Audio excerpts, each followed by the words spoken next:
So, hello everyone, welcome back. This is Ashman Mishra, and in the previous video of the Hindi subject, we have discussed the chapter number first of the Hindi subject from the book Kshitij and the खंड was गद्य खंड। तो हम लोगों ने इस कहानी में कहाँ तक पढ़ लिया था? हम लोगों ने इस कहानी में पढ़ लिया था कि जो हीरा और मोती थे, जो दोनों बैल थे, वो झूरी काची के ससुराल और झूरी काची की पत्नी के मायके से भाग आए थे। तभी उसकी जो झूरी काची की पत्नी थी वो नाराज़ हो गई थी कि ये हमारे मायके से भाग आए हैं। तभी उसने अपने नौकर से बोला था कि इनको अच्छा खाना नहीं देना है, इनको सिर्फ सूखा खाना देना है। और तभी जब झूरी काची ने उससे नौकर से बोला कि अच्छा खाना क्यों नहीं डाल देता, तो भी बोला, वो नौकर बोला कि आप भी बाद में मालकिन का ही साथ दोगे, हमारी तो डांट करा दोगे, इसीलिए मैं नहीं डाल सकता। उसके बाद की कहानी हम देखेंगे इस वीडियो में। सो स्टार्ट करते हैं। दूसरे दिन झूरी का साला फिर आया और बैलों को ले चला। अब की उसने दोनों को गाड़ी में जोता। गाड़ी में जोते का मतलब है गाड़ी में बांध लिया था, क्योंकि पिछली बार जब वो पैदल ले जा रहा था तो जो बैल थे वो मतलब शैतानियाँ कर रहे थे कि जाना नहीं चाहते थे। तभी इधर उधर कर रहे थे कि मुझे परेशान कर रहे थे कि ले ना जा पाए, इसलिए इस बार उसने गाड़ी में बांध लिया। 2-4 बार मोती ने गाड़ी को सड़क की खाई में गिराना चाहा, पर हीरा ने संभाल लिया। वह ज़्यादा सहनशील था। मतलब हीरा और मोती थे, उसमें मोती जो था वो गुस्सैल था, और जो हीरा था वो ज़्यादा सहनशील था, मतलब वो सहन ज़्यादा कर लेता था। ठीक है, उसे गुस्सा कम आता था। उसके बाद संध्या समय घर पहुंचकर उसने दोनों को मोटी रस्सियों से बांधा और कल की शरारत का मजा चखाया। मतलब कल क्या शरारत की थी उन बैलों ने? कल शरारत की थी कि वो वहाँ से भाग गए थे, जो उसकी गया के घर से भाग गए थे। तभी उसने आज जो है उनकी शरारत का बदला लिया और उसको मोटी रस्सी से बांध दिया। उसके बाद फिर वही सूखा भूसा और डाल दिया, मतलब जो कल सूखा भूसा डाला था वही आज डाल दिया। उसने मतलब अपने दोनों बैलों को खली चूनी सब डाल, मतलब अपने जो बैल थे, उसके जो पहले से बैल थे, उनको उसने सब खली और चूनी, ये मतलब बैलों का खाना होता है, ये उसने मतलब अपने बैलों को डाल दिया। और जो है जो बैल लाया था झूरी काची के घर से, उसके बैलों को नहीं डाला। उसके बाद देखते हैं, दोनों बैलों का ऐसा अपमान कभी ना हुआ था। झूरी इन्हें फूल की छड़ी से भी ना छूता था। मतलब जो झूरी काची था उसने भी इसे इन बैलों को कभी नहीं मारा था, और मतलब इनका ऐसे कभी भी अपमान भी नहीं हुआ था। उसके बाद उसकी टिटकार पर दोनों उड़ने लगते थे। यहाँ मार पड़ी, मतलब यहाँ मार भी पड़ी थी। उसके बाद आहत सम्मान की व्यथा तो थी ही, पर उस पर मिला सूखा भूसा। मतलब सम्मान तो यहाँ था ही नहीं, कुछ भी इन लोग का सम्मान नहीं था, किनका? बैलों का। ऊपर से जो है सूखा भूसा मिला। उसके बाद नान की तरफ आंखें तक ना उठाई। मतलब नान जो होती है जहाँ पे बैलों या गायों या भैंसों का खाना डाला जाता है और वहाँ से वो खाते हैं, तो वहाँ उसने मुंह भी नहीं घुमाया उन दोनों बैलों ने। उसके बाद दूसरे दिन गया ने बैलों को हल में जोता, पर इन दिनों इन दोनों ने जैसे पाँव ना उठाने की कसम खा ली थी।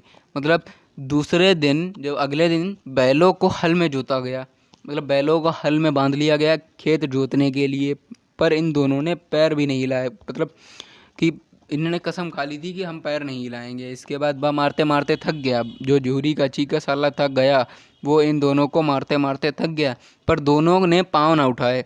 एक बार जब उस निर्दयी ने हीरा की नाक पर खूब डंडे जमाए, जब गया था उसने, जब हीरा जो था वो ज़्यादा सहनशील था, तो उसकी नाक पर जब उसने बहुत सारे डंडे मारे तो मोती का गुस्सा काबू के बाहर हो गया।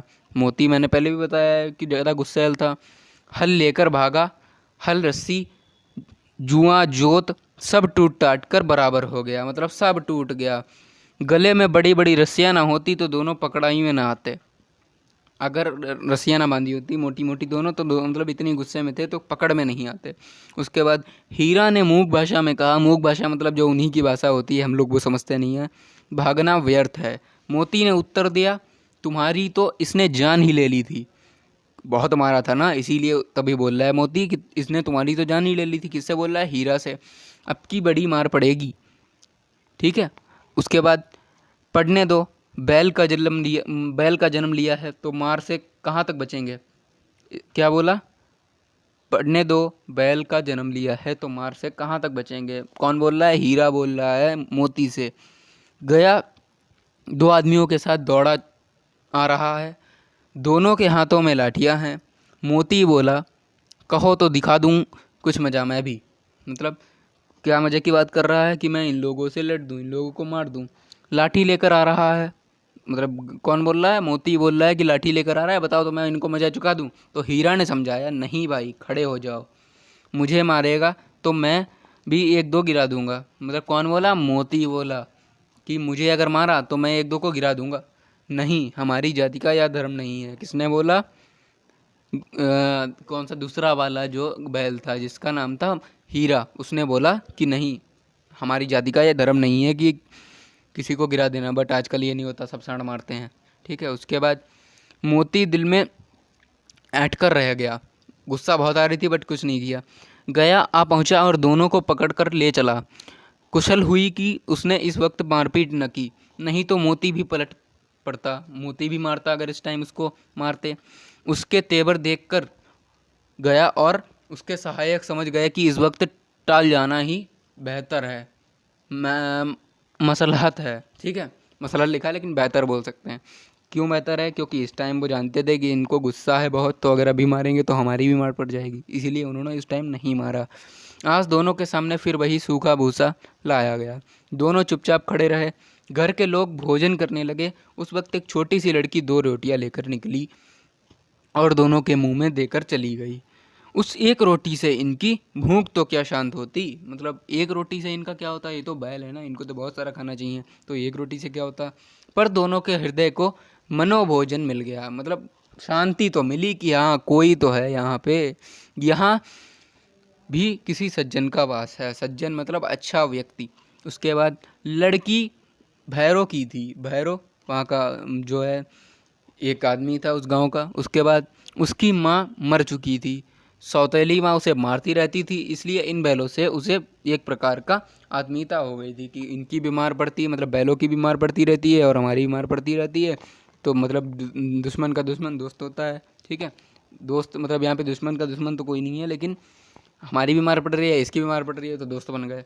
ठीक है, उसके बाद क्या देखते हैं, दोनों दिन भर जोते जाते, डंडे खाते, अड़ते, मतलब दिन भर जोते जाते, मतलब दिन से काम ही कराया जाता था, फिर भी मारते थे। कौन, गया और उसके साथी। शाम को थान पर बांध दिए जाते थे और रात को वही बालिका उन्हें 2 रोटियां खिला जाती थी। बालिका मतलब वही लड़की, उन्हें 2 रोटियां खिला जाती थी रोज। प्रेम के इस प्रसाद की यह बरकत थी कि 2-2 गाल सूखा भूसा खाकर भी दोनों दुर्बल ना होते थे।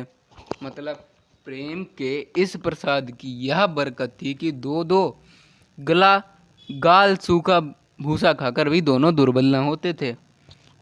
मतलब 2 रोटी सिर्फ खाते थे, 2 रोटी ही लड़की देती थी, फिर भी वो मतलब उनमें शक्ति आ जाती थी क्योंकि वो रोटी प्रेम से मिलती थी।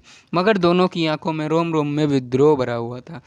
विद्रोह मतलब कि नहीं, ये जो है सही नहीं हो रहा है हमारे साथ। ठीक है, उसके बाद एक दिन मोती ने मूक भाषा में कहा, अब तो नहीं सहा जाता हीरा। हीरा से कहा मोती ने कि अब तो सहा नहीं जाता, क्या करना चाहते हो, एक आध को सींगों पर उठाकर फेंक दूं। मतलब जब उसने पूछा हीरा से हीरा ने पूछा मोती से क्या करना चाहते हो, तो मोती ने पलट कर जवाब दिया, एक आध को सींग पर उठाकर फेंक दूं, लेकिन मतलब और फिर हीरा ने फिर से जवाब दिया, लेकिन जानते हो वह प्यारी लड़की जो हमें रोटियां खिलाती है उसी की लड़की है जो इस घर का मालिक है, यह बेचारी अनाथ ना हो जाए। मतलब वो रोटियां खिलाती थी, ठीक है, रोटियां खिलाती थी उसका जो माँ थी वो तो मर चुकी थी और सौतेली माँ उसे मारती बहुत थी। बाप प्यार करता था, लेकिन बाप को अगर ये सींग मार देता मोती तो बाप मर जाता, तो वो लड़की अनाथ हो जाती और जो उसकी सौतेली माँ थी वो मारती भी बहुत। ठीक है, तो मालकिन को ना फेंक दूँ, तो मतलब मालकिन जो उसकी सौतेली माँ थी तो उसको ना फेंक दूँ। किसने कहा, मोती ने कहा, वही तो उस लड़की को मारती है। मोती बोल रहा है कि मैं उसी को फेंक देता हूँ। फिर उसने हीरा ने जवाब दिया, लेकिन औरत जात पर सींग चलाना मना है, या भूलो मत। ठीक है, फिर जो है मोती ने कहा, तुम तो किसी तरह निकलने ही नहीं देते, बताओ तुड़ाकर भाग चलें। मतलब ये रस्सियाँ जो हैं यहाँ पे हमारे गले में बंधी हैं, बैल कह रहे हैं, रस्सियाँ मोती कह रहा है जो हमारे गले में रस्सियाँ बंधी हैं वो तोड़कर चले चलें यहाँ से, मतलब निकल जाएं, भाग चलें। हाँ, यह मैं स्वीकार करता हूँ, लेकिन इतनी मोटी रस्सी टूटेगी कैसे। हीरा ने कहा, हाँ मैं ये मान सकता हूँ कि तोड़कर भाग चलें, लेकिन यहाँ इतनी मोटी रस्सी है, ये टूटेगी कैसे। इसका एक उपाय है, पहले रस्सी को थोड़ा थोड़ा सा चबा लो, फिर एक झटके में जाती है। ठीक है, किसने बोला? मोती ने, कि मतलब मेरे पास एक उपाय है, इस रस्सी को थोड़ा थोड़ा चबा लेते हैं तो उससे रस्सी जो है कमज़ोर हो जाएगी, आधी आधी कट जाएगी थोड़ी थोड़ी, फिर एक झटके में टूट जाएगी। उसके बाद रात को जब बालिका रोटियां खिलाकर चली गई, दोनों रस्सियां चबाने लगे, पर मोटी रस्सी मुंह में ना आती थी। बेचारे बार बार जोर जो लगा कर रह जाते थे, मतलब रस्सी बहुत मोटी थी तो उनके मुंह में नहीं आ रही थी, कट नहीं रही थी। सहसा घर का द्वार खुला और वही लड़की निकली। दोनों सिर झुकाकर उसका हाथ चाटने लगे। मतलब जो लड़की थी जो रोटी खिला के चली जाती थी इन लोगों को, वो वापस आई और उसने दरवाज़ा खोला तो ये जो दोनों बैल थे ये उस लड़की का हाथ चाटने लगे थे, चाट कर ये प्रेम जता रहे थे। ठीक है, उसके बाद दोनों की पूंछ खड़ी हो गई। ठीक है, पूंछ खड़ी हो गई। उसने उनके माथे सहलाए और बोली, लड़की ने दोनों बैलों के माथे सहलाए और बोली, खोले देती हूँ, चुपके से भाग जाओ, नहीं तो यहाँ लोग मार डालेंगे। आज घर में सलाह हो रही थी कि इनकी नाक में नाथ डाल दी जाए। लड़की बोलती है, यहाँ पे सबसे बड़ा काम लड़की करती है कि मैं तुम्हारी रस्सी खोले दे रही हूँ, तुम यहाँ से भाग जाओ, वरना घर में आज मैंने सुना था कि घर में बातें हो रही थी कि इनके नाक में नाथ डाल देते हैं। नाथ होती है, रस्सी डाल देते हैं नाक में चेंज करके, तो उससे अगर किसी को पकड़ो तो नाक में दर्द होगा तो वो काबू में आ जाता है। तो वो इनके डालने वाले थे, घर में बात चल रही थी। उसके गराव खोल दिए पर दोनों चुपचाप खड़े रहे। ठीक है, जो लड़की थी उसने मतलब गराव जो रस्सी बंधी थी वो खोल दी, पर वो दोनों बैल जो थे वो चुपचाप खड़े थे। ठीक है, मोती ने अपनी भाषा में पूछा, अब चलते क्यों नहीं? मोती ने हीरा से पूछा, अब चलते क्यों नहीं? हीरा ने कहा, चलें तो, लेकिन कल इस अनाथ पर आफत आ जाएगी। किसने खोला है? ये बाहर आई थी, इसने खोला। सब इसी पर संदेह करेंगे। वही बात। सहसा बालिका चिल्लाई, दोनों फूफा वाले बैल भागे जा रहे हैं। ओ दादा, ओ दादा, दोनों बैल भागे जा रहे हैं, जल्दी दौड़ो। मतलब उसने देखो बैलों को तो भगा दिया, क्यों चिल्लाई? ये ऐसा नहीं है कि ये लड़की गलत है, बट उसको खुद को भी बचना है। अगर वो ना चिल्लाती तो सबका संदेह जाता कि इस लड़की ने भगाया है, तो चिल्ला पड़ी अपना प्रूफ देने के लिए कि हाँ मैंने देख लिया है, तो मैं चिल्ला रही हूँ कि ये भागे जा रहे हैं। अब बेचारे देखो आगे क्या करते हैं। गया हड़बड़ाकर भीतर से निकला और बैलों को पकड़ने चला। ठीक है, और अब दो बैल भागे ही होंगे, जाहिर सी बात है, जब इतना बड़ा संकट अपने ऊपर देखा। ठीक है, तो जो गया अंदर से निकला भागता हुआ, तो वो उसको उन दोनों को पकड़ने चला। वो दोनों भागे, वो दोनों जो थे वो भागे। कौन? मोती और हीरा। गया ने पीछा किया और भी तेज हुए। जो वो थे बैल वो और भी तेज दौड़ने लगे। गया ने शोर मचाया, फिर गांव के कुछ आदमियों को भी साथ लेने के लिए लौटा। मतलब लौट आया कि कुछ आदमियों को साथ लेकर इनको पकड़ेंगे जाके। दोनों मित्रों को भागने का मौका मिल गया। मतलब अब तो वापस चला गया था, तो इतनी देर में दोनों को मौका मिल गया भागने का। सीधे दौड़ते चले गए, यहाँ तक कि मार्ग का ज्ञान न रहा। मतलब पता ही नहीं चला कहाँ आ रहे हैं, बस भागते चले गए, भागते जा रहे। ठीक है, फिर जिस परिचित मार्ग से आए थे उसका यहाँ पता न था। ये भी पता नहीं था कि हम कहाँ से आए हैं, किस रास्ते से आए हैं। नया गांव मिले। ठीक है, मतलब बहुत सारे नए गांव मिले रास्ते में। तब दोनों एक खेत के किनारे खड़े होकर सोचने लगे, अब क्या करना चाहिए। दोनों सोचने लगे, मतलब ये अब तो पीछे से वो आ रहे होंगे भी। हीरा ने कहा, मालूम होता है राह भूल गए। हीरा ने कहा, लगता है हम लोग जो हैं खो गए हैं।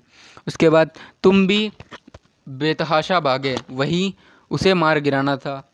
मोती बोलता है, मोती तो देखो मैंने बताया गुस्से वाला है, तो वही बोला कि तुम खाली भागे, वहीं जो है उसको मोती को मार गिराते। अकेला था उस टाइम, उसे मार गिराते तो दुनिया क्या कहती। वह अपना धर्म छोड़ दे, लेकिन हम अपना धर्म क्यों त्यागे, क्यों छोड़ें। मतलब अभी भी इन्हें जो है धर्म की पड़ी है। किसको? हीरा को। ठीक है, दोनों भूख से व्याकुल हो रहे थे। खेत में मटर खड़ी थी, जिस खेत में वो देखो खेत में रुके थे जाकर, तो उस खेत में मटर खड़ी थी। चरने लगे, खाने लगे मटर वही। अब देखो यहाँ पे तो किसान का नुकसान हो रहा है। रह रहकर आहट ले लेते थे, कोई आता तो नहीं, मतलब देख भी लेते थे इधर उधर कोई आ तो नहीं रहा, वरना डंडे लेके आ जाए। और वहाँ से बच के तो आ गए, लेकिन अब यहाँ पड़ जाए मार। जब पेट भर गया, दोनों ने आज़ादी का अनुभव किया तो मस्त होकर उछलने कूदने लगे। अब देखो सब भूल गए, पेट भी भर गया है और आज़ादी भी मिल गई है कि वहाँ से भाग आए हैं, तो अब खुश हो के उछलने कूदने लगे।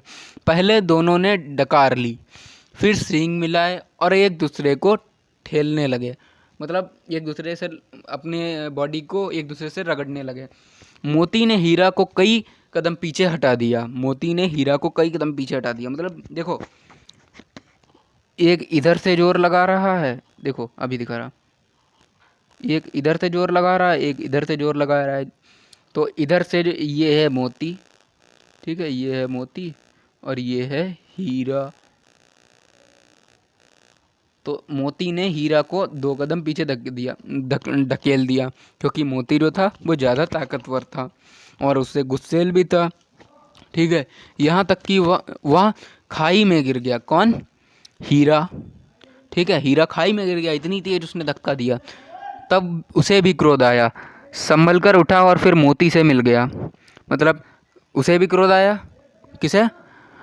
हीरा को। हीरा को भी क्रोध आ गया कि इसने मुझे गिरा दिया है, तो संभल कर उठा और फिर मोती से मिल गया।